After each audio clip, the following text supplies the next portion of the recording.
नमस्कार दोस्तों। पीएम मोदी बोले, स्वच्छ ऊर्जा में निवेश से खुलेगा अंतरराष्ट्रीय बाजारों का रास्ता। प्रधानमंत्री नरेंद्र मोदी ने मंगलवार को कहा कि जब वैश्विक आपूर्ति श्रृंखलाओं में बदलाव हो रहा है, ऐसे समय में जो भारतीय कंपनियां स्वच्छ और हरित ऊर्जा में निवेश कर रही हैं, वे दुनिया के बेहतर बाजारों तक पहुंच बनाने में सफल होंगी। बजट के बाद आयोजित एक वेबिनार को संबोधित करते हुए प्रधानमंत्री ने कहा कि इस वर्ष का केंद्रीय बजट आर्थिक वृद्धि को बनाए रखने और उसे और मजबूत करने की हमारी प्रतिबद्धता को दोहराता है। उन्होंने कहा, सतत विकास, कार्बन कैप्चर, उपयोग और भंडारण मिशन महत्वपूर्ण कदम हैं। अब सतत विकास को व्यापार की मूल रणनीति बनाना होगा और इस वर्ष के बजट ने इसके लिए मजबूत ढांचा तैयार किया है। इस ढांचे को सफल बनाने के लिए उद्योग, निवेशकों और अन्य हितधारकों को मिलकर काम करना होगा। जमीनी स्तर पर सामूहिक जिम्मेदारी दिखनी चाहिए।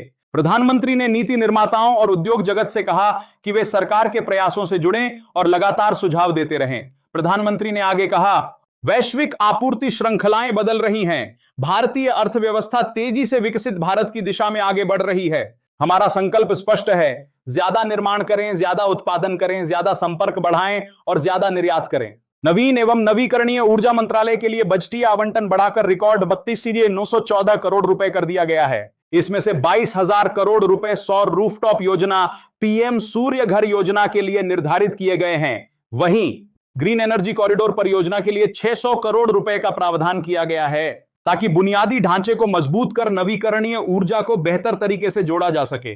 इसके साथ ही राष्ट्रीय हरित हाइड्रोजन मिशन के लिए वित्त वर्ष 2027 में 600 करोड़ रुपए का आवंटन रखा गया है, जो पिछले वर्ष के अनुमान के बराबर है। प्रधानमंत्री ने कहा कि विनिर्माण, लॉजिस्टिक्स, सूक्ष्म, लघु एवं मध्यम उद्यम एमएसएमई और छोटे शहर भारत की विकास यात्रा के प्रमुख स्तंभ हैं। आर्थिक वृद्धि को बनाए रखने और मजबूत करने के व्यापक विषय के तहत बजट के बाद 4 अलग-अलग सत्र आयोजित किए जा रहे हैं। इन सत्रों में विनिर्माण, औद्योगिक उन्नयन और रणनीतिक क्षेत्र, एमएसएमई, वित्त और बाजार तक पहुंच, शहरों के आर्थिक क्षेत्र तथा बुनियादी ढांचा, लॉजिस्टिक्स और माल परिवहन जैसे विषय शामिल हैं। इन चर्चाओं में यह समझने की कोशिश की जाएगी कि बजट में घोषित सुधार औद्योगिक क्षमता बढ़ाने, प्रतिस्पर्धा सुधारने और रोजगार सृजन को कैसे बढ़ावा दे सकते हैं। चलिए देखते हैं अगली बड़ी खबर।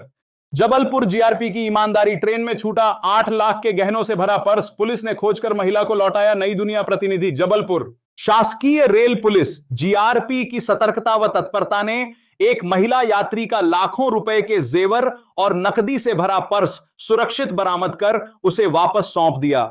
यह घटना सोमवार मंगलवार की दरमियानी रात दीक्षा भूमि एक्सप्रेस में हुई, जब यात्री का पर्स ट्रेन में छूट गया था। जीआरपी थाना प्रभारी संजीवनी राजपूत ने बताया कि उन्हें ट्रेन क्रमांक 13 से 40 दीक्षा भूमि एक्सप्रेस के कोच B5 की बर्थ नंबर 2 और 8 पर यात्रा कर रही संगीता वर्मा का पर्स छूटने की सूचना मिली थी। संगीता वर्मा धनबाद, झारखंड की निवासी हैं। पर्स में सोने चांदी के आभूषण और नकदी रखी हुई थी। सूचना मिलते ही थाना प्रभारी संजीवनी राजपूत के निर्देश पर एएसआई गोपाल सिंह राजपूत, प्रधान आरक्षक धीरेन्द्र, आरक्षक गोपाल, नवीन शुक्ला और रविकांत की एक टीम तत्काल रवाना की गई।